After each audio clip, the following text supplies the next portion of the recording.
आज की कहानी एक अजीब व गरीब कहानी है। कहानी सेकेंड वर्ल्ड वॉर के इर्द गिर्द की। जो पैसिफिक ओशन है, उस पैसिफिक ओशन में एक द्वीप, एक आइलैंड हुआ करता है। ये जो है मैरियाना आइलैंड का एक हिस्सा था, एक छोटा सा। उसका नाम था अनाताहन आइलैंड। अनाताहन आइलैंड की कहानी ये है कि ये कभी इस पर स्पेन का कब्जा था। बाद में स्पेन ने इसको जर्मनी को बेच दिया, फिर जर्मनी ने इसको जापान को बेच दिया। तो उसके बाद से जापान के कब्जे में था और जापान ने इस आइलैंड पर बनाना और कोकोनट, इसकी बहुत सारी खेती बाड़ी और वो सारी चीज़ें करनी शुरू कर दी। जापान की एक दिक्कत ये थी कि जापान में लैंड बहुत कम है, आबादी और फिर उसके हिसाब से लैंड। तो जापान की सरकार ने 1939 में एक पॉलिसी बनाई थी। पॉलिसी ये थी कि लोगों को इसमें ज़्यादा कहा गया कि आप बढ़ चढ़ कर हिस्सा लें, कि लैंड की कमी है तो आसपास में जो भी पैसिफिक ओशन में बहुत सारे आइलैंड हैं जिस पर जापान का कब्जा था, तो उन जगहों पर जाएं और वहाँ जाकर आप लोग खेती बाड़ी काश्तकारी करें और बाकी चीज़ें उगाएं। इससे एक तो ये होगा कि आबादी का एक हिस्सा उस आइलैंड की तरफ जाएगा, दूसरी तरफ ये होगा कि जापान को उससे बहुत सारे फल, ये बाकी चीज़ें भी मिलेंगी। तो 1939 में ये पॉलिसी आई थी जापान की। इसी पॉलिसी के बाद एक कंपनी में, जो ये वो कंपनी थी जो अलग अलग आइलैंड पर क्या क्या वहाँ पे उगाया जा रहा है उसकी देखभाल करती थी और वो सारा मॉनिटर करती थी, मजदूरों से काम कराती थी। तो ऐसी एक कंपनी में एक सुपरवाइज़र हुआ करता था। इस सुपरवाइज़र का नाम था शोइची। शोइची एक स्मार्ट हैंडसम नौजवान। और उसी दौर में एक लड़की थी। लड़की का नाम था काजुको। काजुको की उम्र तब 16 साल, बेहद खूबसूरत। काजुको के पीछे बहुत सारे लड़के थे, लेकिन काजुको ने शोइची को चुना और फिर दोनों ने शादी कर ली। शादी करने के बाद दोनों की ज़िंदगी ठीक ठाक खुशहाल चल रही थी। लेकिन तभी 1944 में शोइची का ट्रांसफ़र हो गया और उसे कहा गया कि तुम अब अनाताहन आइलैंड पर चले जाओ। अनाताहन आइलैंड पर, जैसे हमने बताया, कि बनाना, आपके कोकोनट और बाकी चीज़ों की पैदावार हुआ करती थी। तो वहाँ बहुत सारे मजदूर और वहाँ बहुत सारे उस तरह के किसान रहते थे उस आइलैंड पर। तो शोइची को एक सुपरवाइज़र के तौर पर वहाँ भेजा गया कि तुम जाओ और वहाँ जाकर अब काम संभालो। ट्रांसफ़र हो गया। शादी के कुछ वक्त बीते थे तो शोइची अपनी वाइफ काजुको को लेकर इस अनाताहन आइलैंड पर पहुँच गया।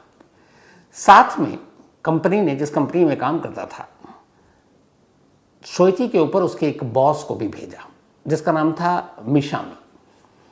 तो मिशामी को ये कि तुम ओवरऑल देखोगे। शोइची का काम ये था कि वो सुपरवाइज करेगा तमाम जो किसान हैं उनको। तब ये 3 लोग इस आइलैंड पर पहुंचते हैं 1944 में। इत्तेफाक से तब सेकेंड वर्ल्ड वॉर की सुगबुगाहट थी।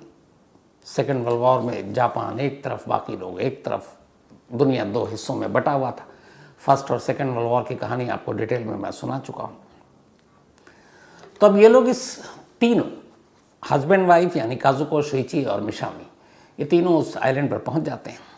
इत्तेफाक से उसके बाद द्वितीय विश्व युद्ध यानी सेकेंड वर्ल्ड वॉर शुरू हो गया था। अब अमरीकी जितने भी आइलैंड थे उस पर भी बमबारी कर रहे थे उनके बम वर्षक प्लेन। तो जब ये हमला हुआ, जंग शुरू हुई, तो इस आइलैंड के जितने भी किसान थे वो डर कर उस आइलैंड को खाली कर गए कि यहाँ नहीं रहना, ख़तरा है, कभी भी अमेरिका बम बरसा सकता है। तो वो लोग चले गए। अब सिर्फ 3 लोग रह गए थे। इसी बीच में हुआ ये कि जब जंग शुरू हुई तो काजुको के हस्बैंड शाओची को लगा कि उसकी सिस्टर जो है वो वहीं एक दूसरे आइलैंड में रहा करती थी परिवार के साथ, और वहाँ पे ज़्यादा जंग खतरनाक। तो उसे लगा उसकी सिस्टर ख़तरे में है, तो अपनी सिस्टर के पास जाना चाहिए और उसको लेकर रेस्क्यू कराकर यहाँ आना चाहिए। तो वो इस आइलैंड को छोड़कर अपनी वाइफ को बताकर कि मैं जाता हूँ, सिस्टर को लेकर आ जाऊँगा। अब वो चला जाता है। किसान पहले ही भाग गए, हस्बैंड चला गया। अब इस आइलैंड पर सिर्फ 2 लोग, सिर्फ एक काजुको और दूसरा उसके पति शोइची का बॉस मिशामी। अब ये लोग उस आइलैंड पर रह रहे हैं, अकेले हैं, पूरा आइलैंड खाली। ये जो पूरा आइलैंड था ये 7 किलोमीटर लंबा और 4 किलोमीटर इसकी चौड़ाई थी और चारों तरफ समंदर। अब चूंकि लेकिन वहाँ खेती बाड़ी सब कुछ था, जंगली फ्रूट्स थे, बनाना थे, बाकी खाने पीने का सामान लेकर गए थे, तो दोनों दिन ठीक कट रहे थे। अब तन्हाई में रहने के दौरान हुआ ये कि काजुको का हस्बैंड लौट नहीं रहा, ये दोनों अकेले हैं, किसान सब जा चुके हैं। धीरे धीरे अब काजुको और शोइची के बॉस यानी मिशामी के बीच में प्यार हो जाता है। अब दोनों एक दूसरे को प्यार करने लगते हैं और दोनों उसी आइलैंड में अब एक पति पत्नी के तौर पर रहने लगते हैं। कई महीने बीत जाते हैं और दोनों वहीं रह रहे हैं। 12 जून 1944 को अचानक जो जापानी सेना थी, वो लोग एक जहाज़ में जा रहे थे, अमेरिकी जहाज़ ने हमला कर दिया और उस हमले में जापान के बहुत सारे सैनिक मारे गए। लेकिन उनमें से 31 सैनिक ऐसे थे, जापानी आर्मी के जवान, जो किसी तरह अपनी जान बचाते हुए समंदर में तैरते हुए इस अनाताहन आइलैंड तक पहुंच गए। 31 जवानी और जापान के सैनिक अब ये वहाँ पहुँच गए।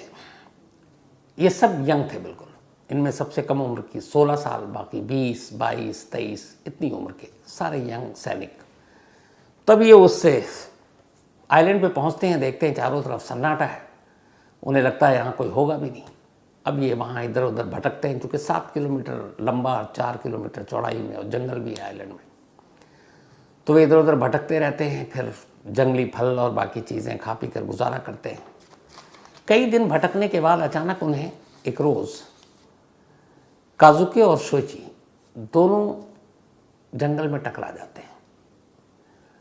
अब ये देखते हैं कि इस आइलैंड में, सुनसान आइलैंड में, ये 2 लोग, एक महिला और एक पुरुष, उधर वो 31 लोग एक साथ।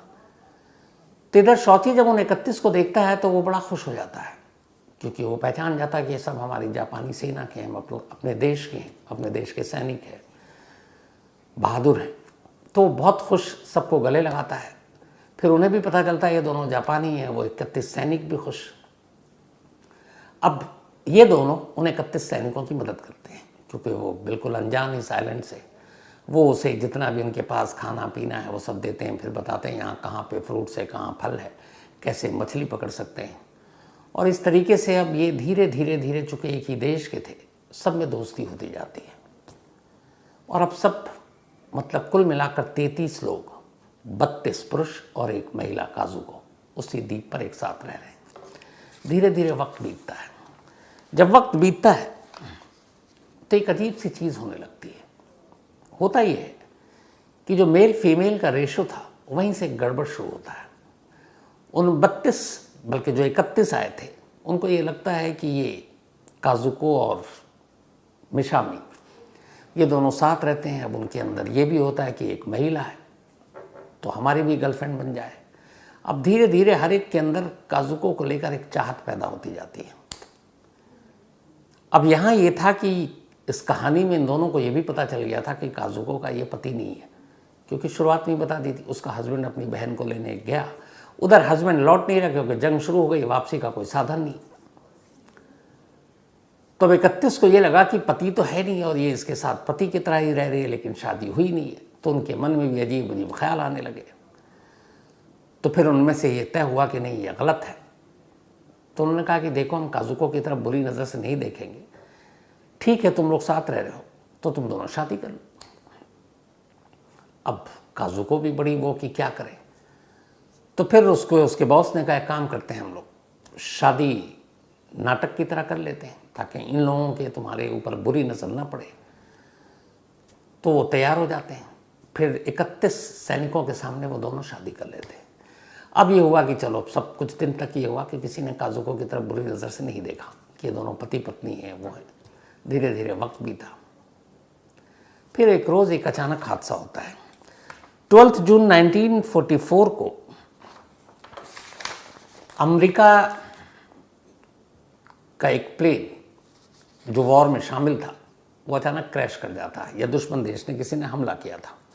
और उसके बाद, बल्कि अगस्त 1946 में, माफ़ी के साथ, अगस्त 1946 में एक अमेरिकी प्लेन दुश्मन ने मार गिराया और आकर उसी अनातहन आइलैंड के पास उसका मलबा गिर गया। मलबा गिरने के बाद जो 31 जापानी सैनिक थे उनमें से 2 लोग एक रोज़ उसी तरफ टहल रहे थे। वो गए तो देखा किनारे में मलबा है। उस मलबे के पास गए तो उन्होंने देखा कि 1-2 लाशें हैं और फिर उन्होंने देखा कि वहाँ पर 2 गन हैं, बंदूक। चूँकि ये भी सैनिक थे, उन्हें पता था। उन्होंने वो दोनों बंदूक उठाई, फिर और तलाश किया तो देखा 90 राउंड कारतूस भी मिल गए, 90 राउंड गोलियों के। अब ये दोनों बंदूक एक दोनों ने बंदूक रखा और गोलियां बांट ली, लेकर चले आए। जब लेकर चले आए इसके बाद अब यहीं से एक इस शांत द्वीप में, शांत आइलैंड में एक अजीब कहानी पनपती है। चूँकि यहाँ रहते हुए महीनों हो गए, एक महिला 32 पुरुष, सभी के मन में उस महिला को लेकर अजीब अजीब ख्याल। शादी भी करवा दी लेकिन मन उन लोगों का मान नहीं रहा है। अब जब गन आया इस द्वीप पे पहली बार तो जिसके हाथ में गन था उसने अपने आप को राजा मान लिया। अब वो गन लेकर पहुंचा काजुको के पास और उसने कहा कि देखो तुम मेरी गर्लफ्रेंड बन जाओ, अगर नहीं बनोगी तो मैं तुम्हारे हस्बैंड को यानी मिशामी को मार दूंगा। जिसके हाथ में बंदूक, ताकत उसी के पास। अब आइलैंड में कुल 32, 2 के पास बंदूक है, मतलब राजा वही है। तो जो पहले पहुंचा उसने कहा मैं मार दूंगा। तो मिशामी ने खुद काजुको से कहा कि देखो मैं अपनी जान नहीं देना चाहता हूँ, ठीक है तुम मुझसे प्यार कर लो, मुझे कोई ऑब्जेक्शन नहीं। वो वैसे भी उसका असली पति था नहीं। तो काजुको तैयार हो गई। अब जिसके पास गन था वो उसकी गर्लफ्रेंड बन गई। कुछ दिन बीते, जो दूसरे के पास गन था अब वो पहुंचता काजुको के पास कि तुम मुझसे छोड़ो और मेरी गर्लफ्रेंड बन जाओ, वरना मैं तुम्हारे पति को मार दूंगा। अब वो फिर वही सीन, फिर पति ने कहा कि जो वो कह रहा कर लो, तो वो उसकी गर्लफ्रेंड बन गई। अब बंदूक के दम पर ये लोग जबरन उसको अपनी गर्लफ्रेंड बना चुके हैं। फिर एक रोज़ ये हुआ कि जिन 2 लोगों के पास बंदूक था वो आपस में काजुको के लिए लड़ पड़े। जब लड़े तो गोली चली, उनमें से एक मारा गया। अब एक मारा गया तो अब दूसरे के पास एक ही शख्स बचा जिसके पास गन है, दोनों। अब उसी की हुकूमत चल रही है। इस बीच में 1-2 लोगों की और मौत हो जाती है और वो भी बड़ी रहस्यमय हालत में। तो करीब 3 लोग की जान जा चुकी है। पता चला जो 2 लोगों की और मौत हुई गला घोटने से, नस काटने से, वो भी काजुको के दीवाने थे, लेकिन बंदूक की वजह से वो कमज़ोर पड़ रहे थे। तो अब धीरे धीरे जब ये चीज़ें हुई तो एक मीटिंग बुलाई गई उसी द्वीप पर, और उस मीटिंग में तय हुआ कि देखो इस द्वीप में शांति थी जब तक कि ये 2 बंदूक इस द्वीप पर नहीं आया। अगर इस बंदूक को फेंक दें या बर्बाद कर दें तो इस द्वीप पे फिर से शांति हो जाएगी। मीटिंग में सब लोगों ने माना। अब जिसके पास इकलौता एक तो वो मार चुका था, बंदूक बची दोनों, तो उन्होंने कहा कि इसको समंदर में फेंक देते हैं। वो तैयार हो गया।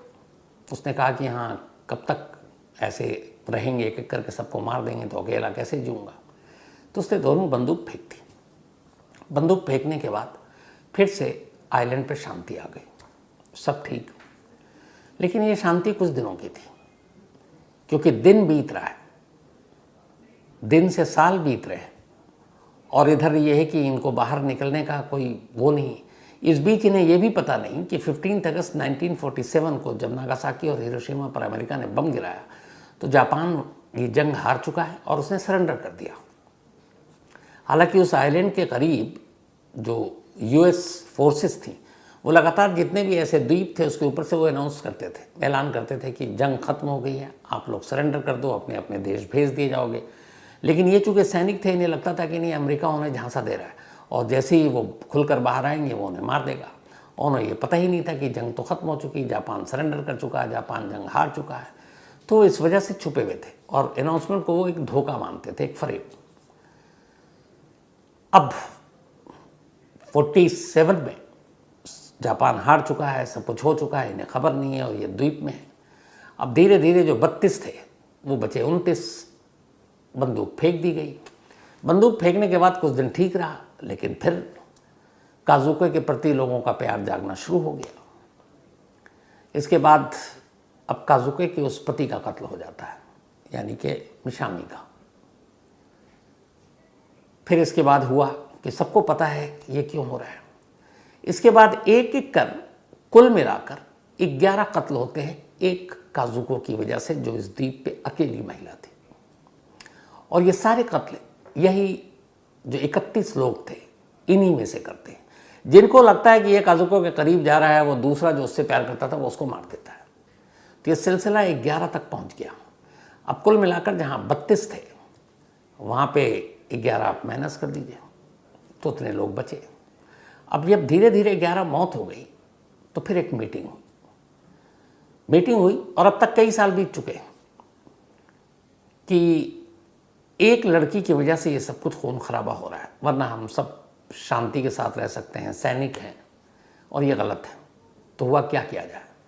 तो कहा गया कि आप कुछ भी करेंगे ये कत्ल तो होता रहेगा, क्योंकि इश्क मोहब्बत ऐसी चीज़ है कि एक करेगा तो दूसरे को जलन होगी और फिर वो भी कूदेगा। और थे इसमें सारे के सारे काजुको के मतलब फैन, हर एक को काजुको से प्यार है।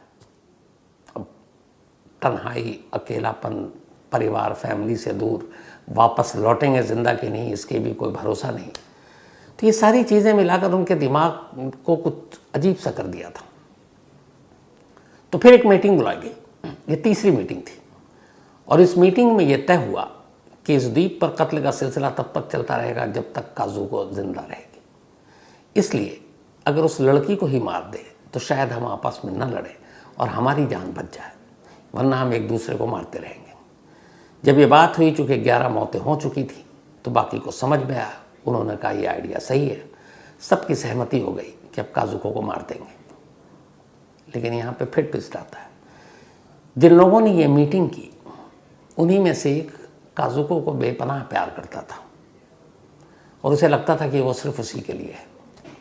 जब ये मीटिंग में पास हुआ ऑर्डर कि काजुको को मारना है, उसने अपने लोगों से गद्दारी की और वो चुपचाप पहुंच गया काजुको के पास, और उसने काजुको को ये मैसेज दे दिया कि इस मीटिंग में तय हुआ है कि तुम्हारी वजह से 11 जाने गई हैं, अब और नहीं जाएंगे, इसलिए तुमको मार देना है। तो हो सकता है कल तक तुमको मार दिया जाएगा। जैसे ही ये काजुको सुनी, घबरा गई। उसे लगा अब इस द्वीप पर रहना खतरे से खाली नहीं, लेकिन जाएं कहाँ और कैसे जाएं? चारों तरफ समंदर। बट ये सुनते ही वो उसी दिन जंगल की तरफ निकलती है चुपचाप और फिर भागती जाती है। उसके बाद द्वीप के किनारे जाती है और किनारे किनारे होते हुए फिर, चूँकि जंग खत्म है लेकिन अमेरिकी शिप और वो सारी चीज़ें वहाँ से गुजर रहे थे, तो वो एक जगह पर ऊंचे टीले पर पहुँचती है। उसे कुछ जहाज़ दिखाई देता है, वो उनका ध्यान अपनी तरफ खींचती है और फिर एक शिप वाले की नज़र उस पर पड़ती है। अमेरिकी शिप थी वो एक लड़की को देखकर एक सुनसान बियाबान आइलैंड पर वो भी चौंक जाते हैं। वो आते हैं और इस तरीके से 33 दिन के बाद काजुको जब उन लोगों से बचकर भागी, तब फिर वो जापान पहुंचती है। 33 दिन बाद उसने अपनी जान बचा ली। इधर बाकी लोग ढूंढ रहे हैं, फिर पता चला कि वो तो गायब है, मिली नहीं। सबको समझ में आ गया, लेकिन हैरान कि भागेगी कहाँ जाएगी, कैसे जाएगी। लेकिन नसीब था उसका कि उसको एक शिप मिला और वो शिप के ज़रिए निकल गई। अब वो पहुंच जाती है जापान 33 दिन के बाद। वहाँ से निकलने के टोटल 33 दिन लगते हैं उसको। वहाँ पहुँचने के बाद वो बताती है कि मैं 1944 से उस द्वीप पर हूँ, और उसने ये भी बताया उसके बाद कि उस द्वीप पर अब भी जो जापान के सैनिक हैं वो वहाँ पर जिंदा है। 11 लोगों को छोड़कर कुल 31 आए थे, उनमें से 10 सैनिकों की जान गई और एक उसके बॉस की, तो 11। अब जब ये बात पता चला, इधर लोगों को पता ही नहीं था कि इस जंग में उनके अपने जिंदा हैं कि नहीं। उन सबके सैनिकों के कोई माँ बाप, 1-2 शादीशुदा, उन्हें जैसे ही मिले वो बहुत खुश हुए। उन्होंने फिर सेना के ज़रिए उस आइलैंड पर कम से कम 200 लेटर ड्रॉप किए कि अब आप लोग सुरक्षित हो, जंग ख़त्म हो गई है, जापान सरेंडर कर चुका है, अब सब कुछ ठीक है और आप लोग लौट आओ। लेकिन जब वो लेटर गिरता तब फिर सैनिकों को यही लगता है कि ये अमेरिका की साजिश है। वो अनाउंस भी कर रहे हैं कि हमें मार देंगे, जंग ख़त्म हुई नहीं है। लेटर गिरता रहता, वो मानते ही नहीं। फिर एक रोज़ ऐसा हुआ कि जब ये 200 लेटर गिर गए तो एक लेटर एक कैदी ने उठाया, वहीं आइलैंड पर रहने वाले एक सैनिक ने, और लेटर पढ़ा उसने बहुत ध्यान से, और फिर अचानक सबसे कहता है कि मैं दावे से कह सकता हूँ ये लेटर मेरी बीवी के हाथ का लिखा हुआ है, मैं उसकी हैंडराइटिंग को जानता हूँ, उसकी हैंडराइटिंग से मुझे बहुत प्यार है। जब उसने ये बताया और उसने बाकी साथियों को कन्विंस किया कि ये लेटर सच है, ये धोखा नहीं है, तो बाकी के लोग पहली बार मानते हैं। इसके बाद ये लोग सफ़ेद कपड़ा लेकर किनारे आते हैं और एक तरह से सरेंडर का इशारा करते हैं। अमेरिकी सैनिक पहुंचते हैं वहाँ पर शिप लेकर, और उसके बाद इन सभी को लेकर 26 जून 1951, 26 जून 1951 को पहले अपने बेस पर ले जाते हैं और फिर वहाँ से जापान पहुँचाते हैं। तो 44 में ये लोग पहुँचे थे और 26 जून को ये आज़ाद होते हैं। करीब 7 साल तक इस आइलैंड पर रहते हैं। अब ये वहाँ पहुँच गए।